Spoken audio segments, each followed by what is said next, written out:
the case files of Lieutenant Joe Kenda. First, a friendly get-together spirals out of control. Put those kids in one place and give them a little alcohol and stand by. There's going to be some problems. Lieutenant Kenda must chase down a volatile teenager with something to prove. This guy just wanted to hunt a human. All of these people have that same edge about them, that they're very willing to engage in violent behavior.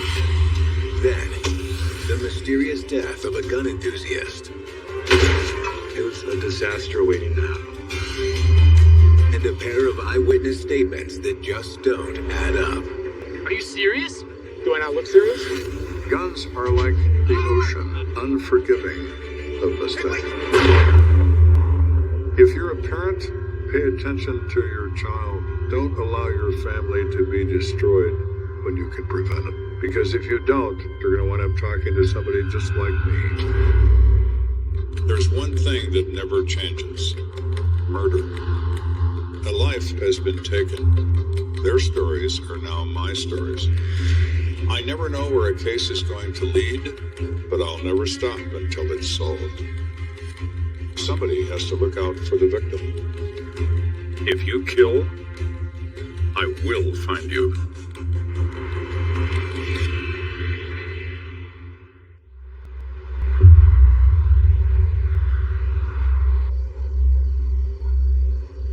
It's a quiet Friday night on East Dale Street, and 32-year-old Tim Jordan is settling in for the evening.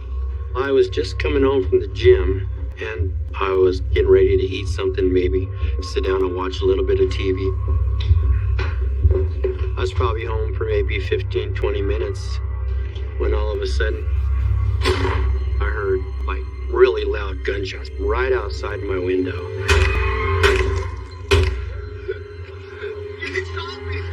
What the hell? He looked out the window. Oh my God.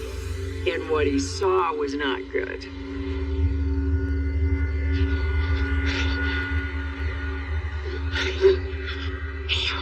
Oh my God.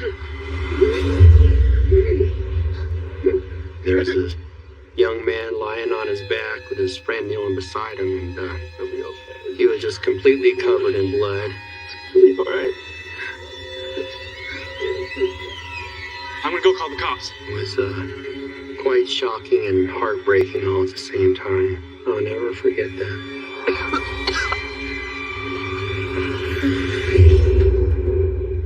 Not 5 miles down the road, Lieutenant Joe Kenda is getting ready to head home. Great job on getting that scumbag to confess. He was ready to crack the moment we went in there. Hey, Bob. Yes, sir. You mind booking this son of a bitch for us? Not at all. Thanks. That particular day, we had just obtained a full confession from someone in a murder case, and we were completing the final documents to put this person in custody when the phone rang. It's Kenda. Okay, we'll be right there. Another one? Yep. We learned from dispatch that someone had been shot. I guess sleep is overrated anyway. 15 minutes later, Kenda and Detective Walker pull up to a chaotic scene. Everyone has a mission when you arrive at these things. Walker's assignment was to find out what facts were known. And my job at that moment is to try to control this chaos. Lieutenant, what exactly happened here? Your guess is as good as mine. Is there anything that you can tell us? I'm going to cordon this area off, get these people the hell out of the way. All right, back up. Hey, backing up. If order is not established, that wastes a great deal of time. And time is of the essence. So what do we know so far? Adolescent male Vic, shot multiple times. Medical rushed him to the hospital. He was dead on arrival. The victim was a 16-year-old white and Asian male. There's a party here, but he was shot out here. Let's take a look. Hey, Stan. Hey, Lieutenant. Is this where the victim was found? Yes. You could easily see the blood trail. So he traveled some distance by foot after having been shot. Looks like he was shot in vehicle. Stan, how many times was the victim shot? Twice. Once in the wrist and once in the back.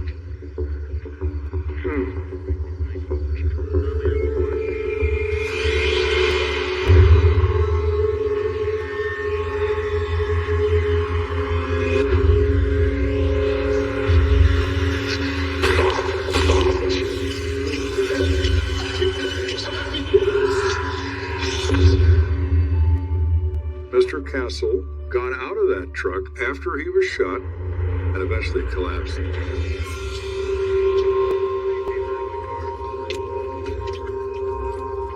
It's a caliber. It's a 380. The casings that were found were on the right side of the vehicle, and the gunshot entries were in the passenger door glass. 6 holes in the truck, 2 holes in Mr. Castle. This was no drive-by. I don't think so. I don't want to make any assumptions as we learn more about this house party. There are a number of possibilities to consider at this point, but first and foremost, I want to know if our victim's death is related to something that went on at that party. And you know who lives here? Yeah, teenager Daniel Belzer. His mom's out of town. Yeah, someone bring him in. I want to talk to him. No problem. Thanks.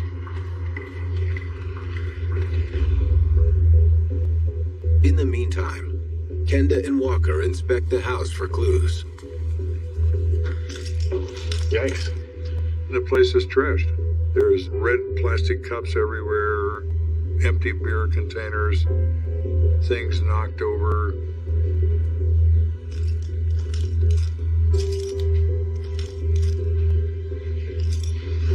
Did you find any weapons? Nothing yet. There's no bloodstains or bullets or any evidence of a struggle or a fight. Nothing associated with what happened in the street. Lieutenant, I have a Daniel Belzer. Thank you. Hi there, Daniel. It's Dante. What's that? Everybody calls me Dante. Okay, Dante. So how do you know Dwayne Castle? He's a good friend of mine. We go to the same school together. I met Dwayne at Whitefield Alternative High School. Everybody got along with Dwayne. He was a very positive person. His positive energy, positive attitude kind of automatically draw people to him. Dwayne's dead, isn't he? I'm afraid so. I knew he was dead basically when I came out to the parking lot. I remember holding him and putting his head on my lap. I know this isn't easy. Do you have any idea how or why this happened? I just had a few of my boys over, and then more people started showing up. And it got completely out of control. But she's out of the country, so this is all fun. Many more people showed up than he anticipated. And then this dude Brian started getting into it with Dwayne. I started hearing Brian's voice octave go up a few notches and a bunch of F you this, F you that. And that's why I got myself involved. And he just told them they should leave. They should all leave before things got out of control. Followed him right out. Next thing I know, I'm hearing gunshots outside. You see who fired those shots? No. I was in the hallway area. I wasn't able to see who pulled the trigger. Did you see where Brian went after you heard the shots? No idea. By the time I went outside, he was already gone. So our victim is followed out of the party by Brian, the same person he was just having an intense argument with, and moments later winds up dead. Coincidence? I think not.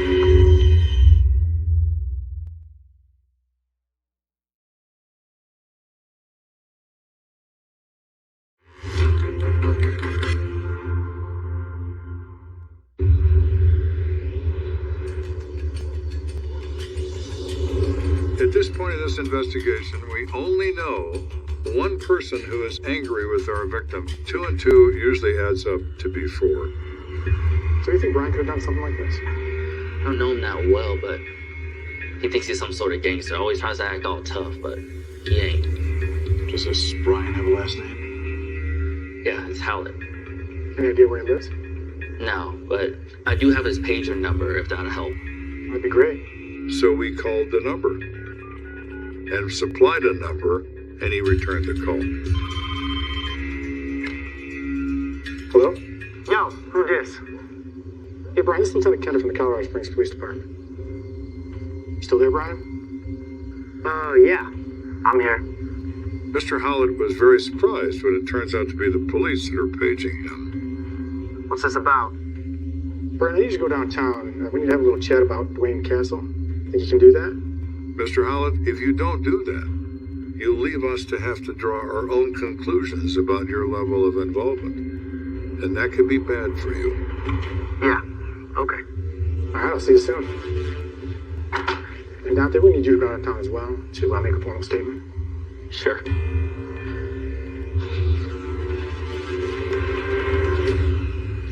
Before heading back to the station, Kenda and Walker make a necessary stop. We had to contact Susan Castle to notify her that her son had been killed. Mrs. Castle, I know this is difficult for you, but we're going to help you get through this. She was devastated. This is just going to destroy his father. Dwayne's father was out of town. He was an over-the-road truck driver. Dwayne just idolized his dad. When he's in town, they spend all their time together. Mr. Castle, was Dwayne involved in anything that might have led to this type of violence? Well, he was involved with the wrong kind of friends. She also told us that Dwayne hung out with some gang members called the Four Corner Hustlers. These are the wannabe kids who want to portray themselves as somewhat mysterious and dangerous. But he's been done with all that nonsense. He's been doing so much better in school. His dad and I are just very, very proud of him. His parents were so pleased that he seemed to have turned the corner that they bought him this red pickup truck as a present. And that's what he drove to the party. Mrs. Castle, we're very sorry for your loss. I'll make sure a social worker stops by. You hang in there.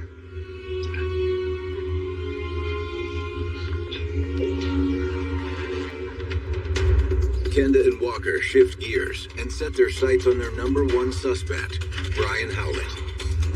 Brian, thanks for coming in. What do you want from me? We need to talk about Dwayne Castle. What about him? Why don't you cut the tough guy act? Brian Howlett portrays himself as this mysterious, dangerous gang member when in fact he's a 19-year-old nitwit. We didn't know what happened between you and Dwayne last night. Everything was all good until I ran into Dwayne. What's your problem with Dwayne? I heard he'd been trying to get with my girl Maria. I wasn't gonna let that fly. Dude, what the hell? Yo, bitch! Brian, alcohol-fueled, makes a beeline toward him. But you've been talking to Maria. What? I know I told you that, but it ain't true. Lie to me. I'd have beat your ass right here, right now. Look, I don't know what you're talking about. Yo, quit lying, bitch. Guys.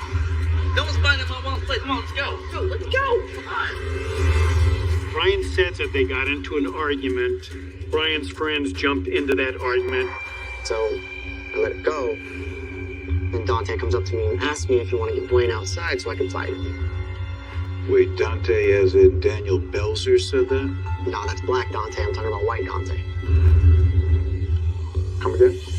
He let us know that there was also another Dante who was White Dante. Brian says they tell them apart by the color of their skin. Simple enough, I suppose. Okay, so White Dante said he lured Dwayne out of the house. Yeah. Yeah, I just want to go home. Hey. Look, man, Maria's just a friend. Whatever you think I said, just forget about it. Okay, let's just squash it and move on. Better not hear my name come out of your mouth.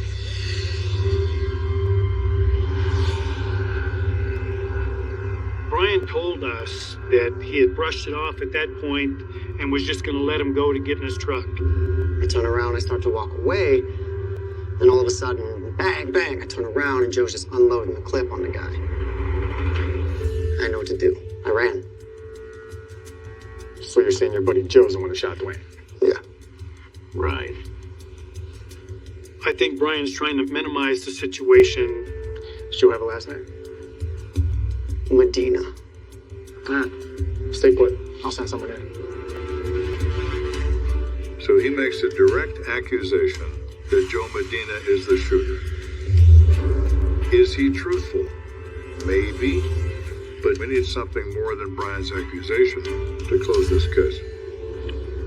Kenda and Walker decide to turn their attention towards 17-year-old Dante Rowan, a.k.a. White Dante. We want to talk to White Dante. Need to corroborate what Brian's saying.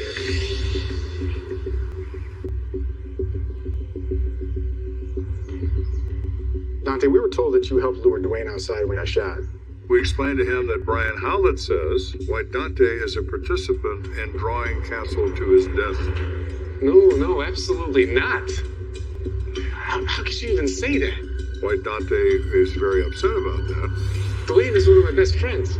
I was surprised because I thought I was making it clear I was removing him from the situation, not trying to get him outside for them to fight him. Okay, then why don't you tell us exactly what happened? All right. See, we were going to a party at Black Dante's, right? Dwayne was with me. I felt like it's a good Friday night. We're kicking off the weekend, you know. Brian, Joe, and Nathaniel had showed up over there. And when they did, Brian noticed Dwayne. Things started getting escalated, and Black Dante didn't want anything going down in his mom's place. You know, so I convinced Dwayne to leave. Dwayne, come on, man, let's go. Let's go with it. Let's go. Yeah, you're right. We got in Dwayne's car, the passenger seat, right? And trying to unlock the door for me to get in. All of a sudden, we heard a shot.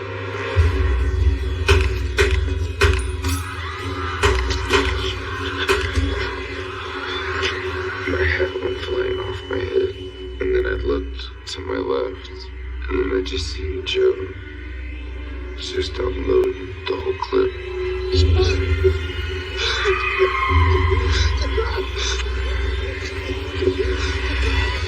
He fell off the truck, screaming. Shot me. I can't believe you shot me.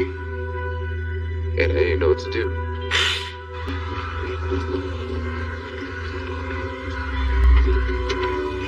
Come on, man, we gotta go. I just jumped in the car and we took off. Whose car were you in? Sean Chirilos. He's a friend of mine. We gotta go. And I look over to have Joe sitting in the back seat. I'm in shock. I don't know what to say. Where'd you go from there? We met up with Nathan and his half-brother Steven. What the hell just happened? Yo, man, just relax, chill, all right?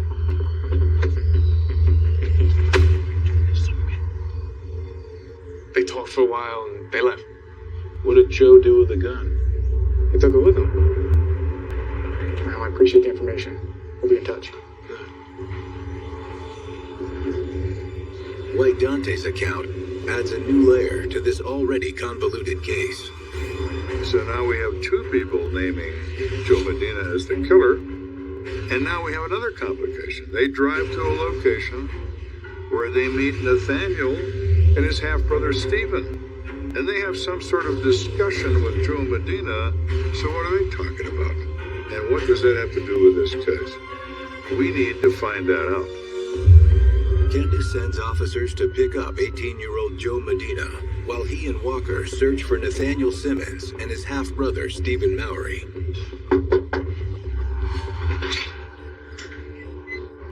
Can I help you? Man, we're looking for your two sons, Nathaniel and Stephen. Are they home? Yes, what's this about? Yeah, I'm Steve. Stephen appears as if he expected us. He's almost calm. That's indicative of somebody that has something to say. I was wondering how long it would take you guys to get here looking for the gun, right? When he said that, I couldn't believe my ears. He knows exactly why we're here. And more importantly, he knows exactly where that gun is.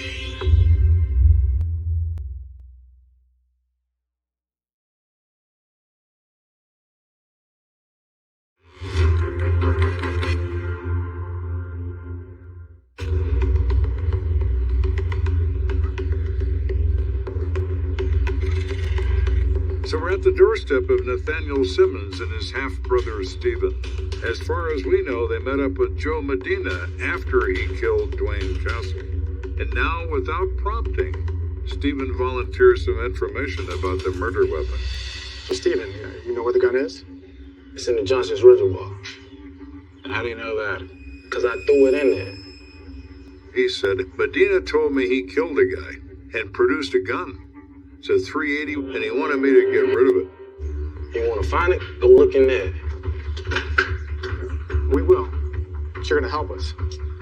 I'll put some shoes on. We're going to take a little trip down to their reservoir.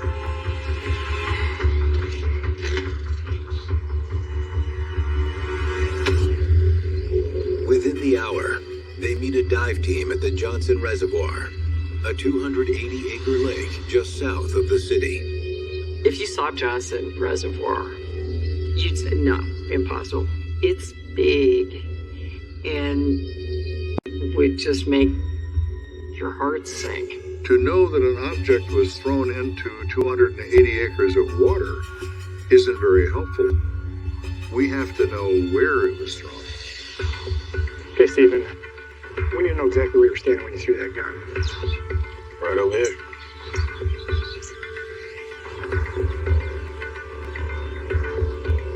What you want to do with these? Which one feels more like the weight of the gun? This one right here. I said, I want you to take that rock and throw it in the area where you threw the gun. And so he swings back, and he throws it about 110 feet into the water.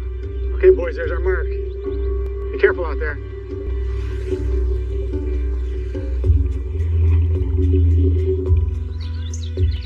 What now? We wait. The anticipation is always enough to make you crazy. We're standing here hoping they will find this gun because it's an all or nothing kind of moment.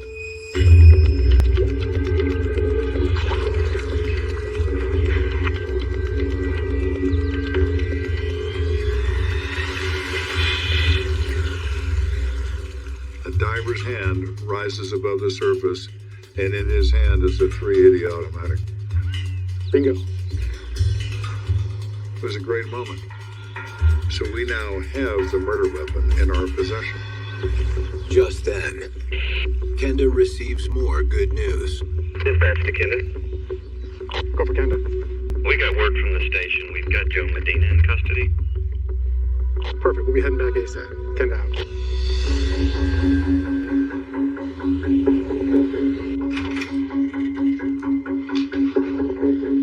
Mr. Medina, thanks for cooperating with us. It's clear to Kenda that Joe Medina thinks he's some sort of hardened gangster.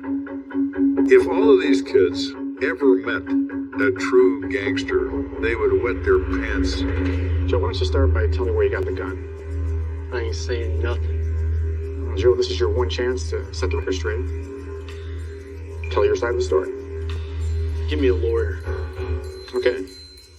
If that's the way you want to play it, be my guest. He invoked his right to remain silent. He's not going to tell us anything. But Medina's silence won't save his skin. In the room next door, Nathaniel Simmons is with Detective Walker, singing like a canary. Nathaniel tells us that this all begins at the party in an argument over a girl.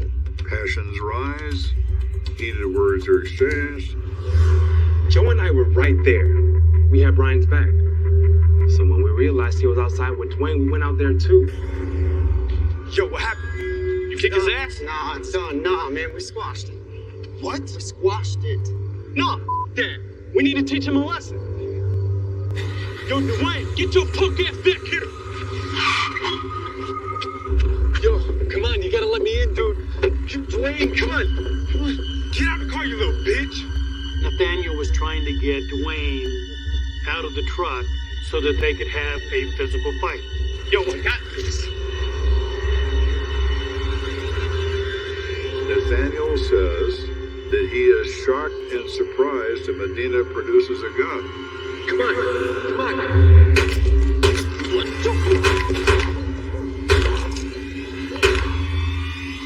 Nathaniel hits the deck, because he could have easily been shot by his own companion. What are you doing? They drive off. Nina gives him the gun and tells Stephen he's killed somebody. So Nathaniel provides us with an explanation of how this escalates from verbiage into gunfire. So what exactly was Joe thinking? Man, I don't know. I guess he was just trying to prove how bad he was. I think that Joe Medina was trying to make a name for himself when he placed himself into that argument. And I think his intent was to end that argument. Joe was the smallest of the bunch that was trying to be the hardest. He was blinded by ignorance. I think he was trying so hard trying to be a gangbanger that when he said opportunity to step up to be a G, that he didn't take time to think about it. Joe Medina is charged with the murder of Dwayne Castle. A year later, he's convicted of first-degree murder and sentenced to life without parole. Sean Trujillo, the driver of the getaway car, is found guilty of accessory to the crime of first-degree murder and is sentenced to 3 years in prison for driving the car. Brian, Nathaniel, and Stephen were not charged due to their cooperation with the police. But the convictions provide little consolation to the family and friends of Dwayne Castle. It's amazing how sad this whole situation is. I really miss Dwayne. He always had a smile. I don't believe anybody should ever have to fear losing their life over some words. Dwayne should never have lost a laugh over that. I hope he's keeping heaven positive, you know. Young people do not understand the consequences of violent behavior. They don't understand, truly, the consequences of firing a gun at someone. Juvenile gang activity is a horrible way to waste your life. Either to waste the life entirely with your death, or spend most of it in prison. Coming up, the mysterious death of a wannabe gunslinger has Kenda questioning the story he's being told. Hey, wait! There's something very wrong when things get mislabeled in something as serious as a death.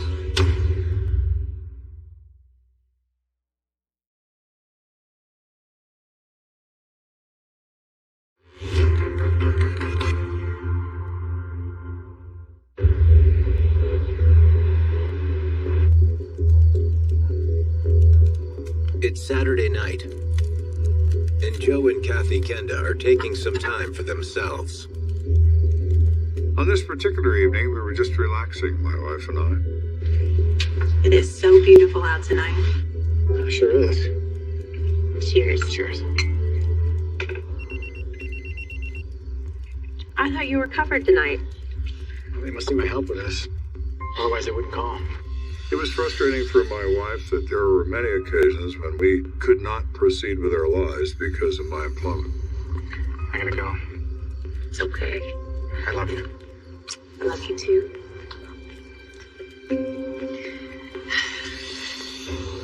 Not 30 minutes later, Kenda arrives at a small apartment building on the east side of Colorado Springs. How you doing, Sarge? More? Just went to wait on my Saturday night. And I know you said the only call we had something strange. And we have an actually pretty sketchy situation on our hands right now.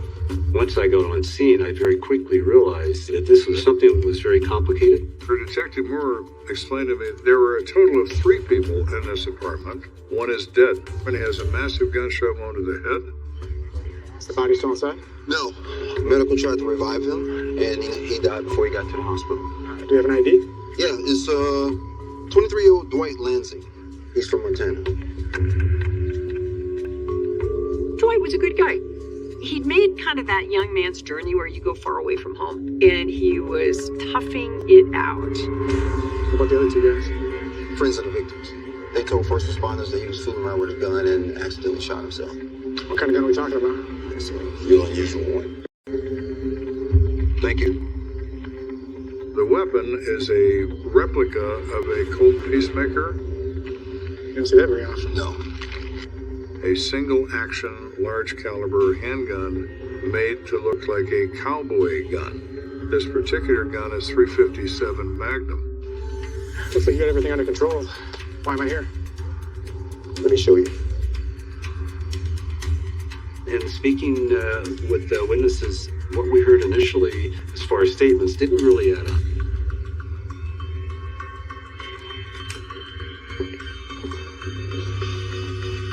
This is where they found our victim laying down with the gun dangling in his left hand. There's an enormous amount of blood. This was a devastating wound to the victim's head. You can see the blood spatter on the door and part of the wall. Was there an exit wound? Negative.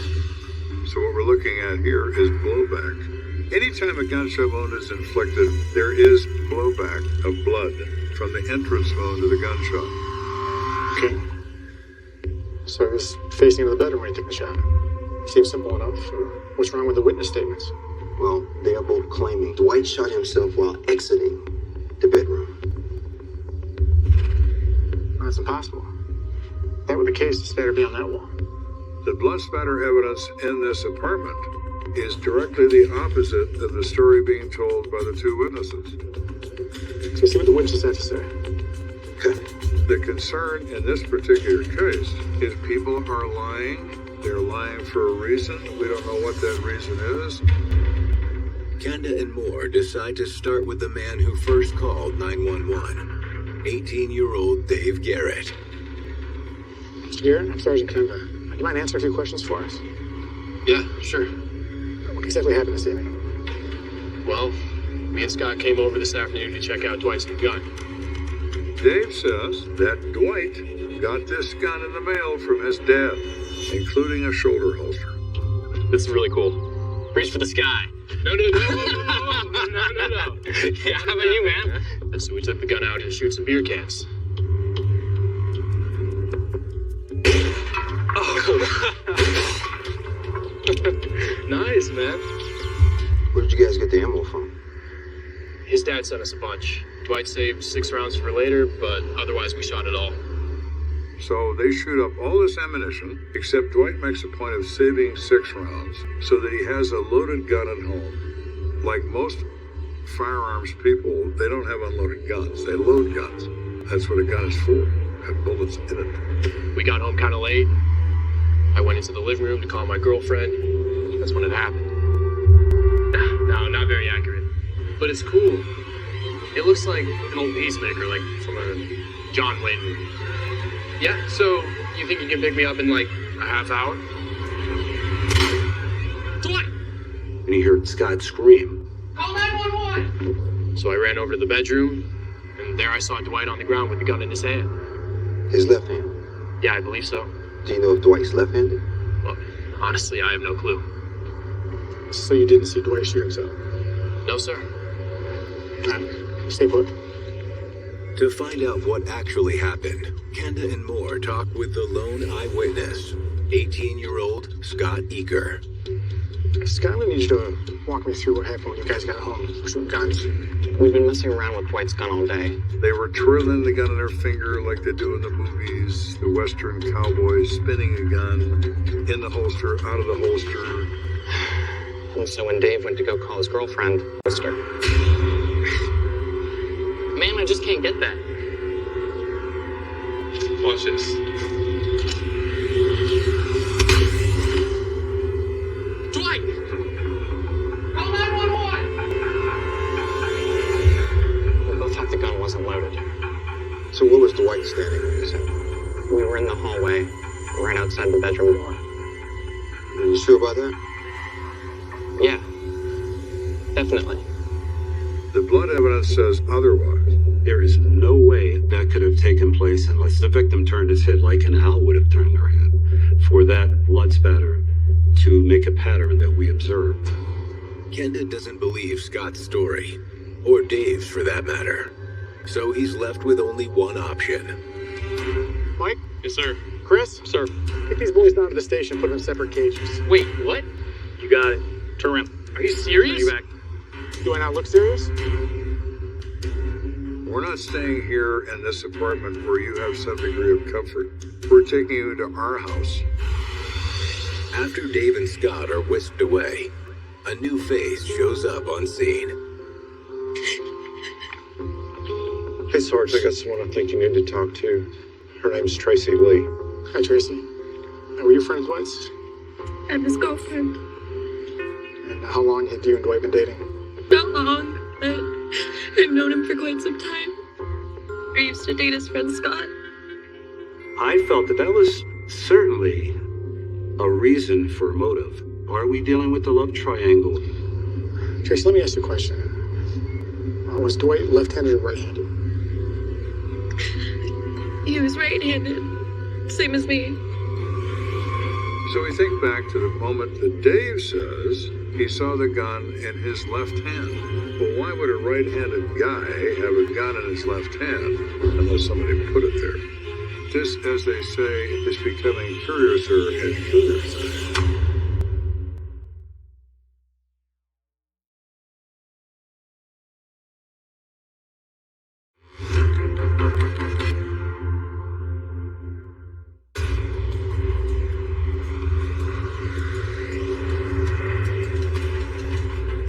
So now we're in our own offices, and we have in our hands a couple of people who are pathetic liars.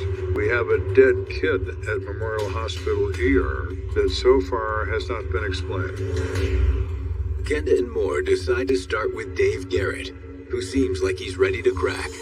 We confront Dave and say, Dave, what you tell us isn't true. And he says, well, look, I'm sorry. I was scared.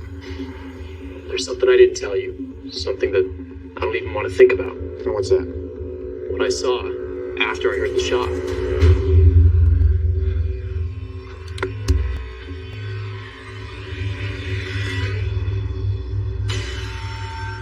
David came in and observed Scott actually taking the weapon and putting that weapon in the victim's left hand.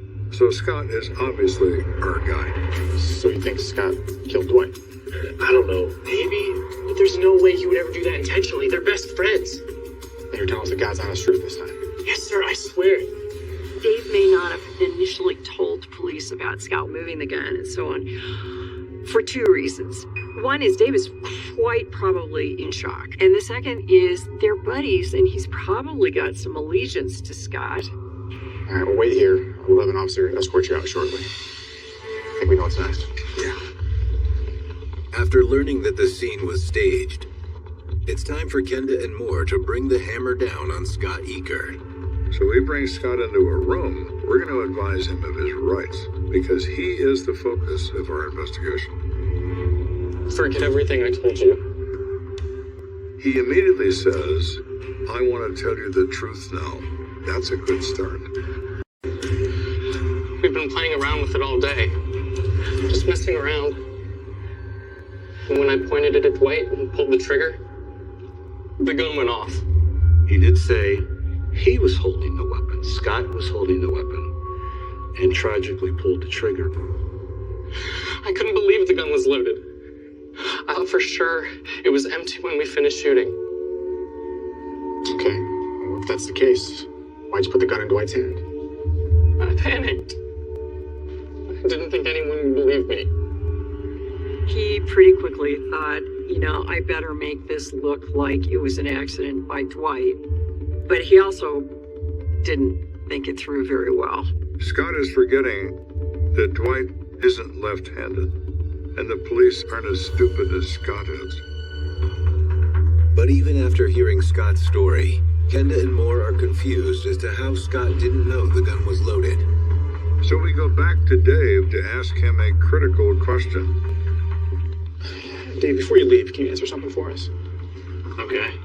You said that Dwight saved 6 rounds for later before he went shooting. Yeah. Did you see him reload the gun when he got back from the range? Yeah. Before I called my girlfriend, I saw him pull the shells from his pocket and pop them back in. So did Scott see this too? No, he was in the bathroom.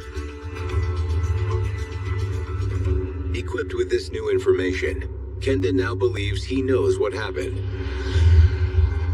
After the three amigos returned from their shooting, Scott went to the bathroom, and Dwight reloaded his precious Peacemaker replica. Hey, Hey, mind if I use your phone to call Mindy? Sure, go ahead. According to David, Scott was not in that vicinity, so Scott never had an opportunity to see that there were 6 live rounds put back in the weapon. Dude, such a fun gun to shoot. I know it. So glad my dad sent it to me. Scott sees the gun on the dresser and picks it up. And here's where the young men acting like little boys with toy guns parts comes in. Reach for the sky. Hey, wait!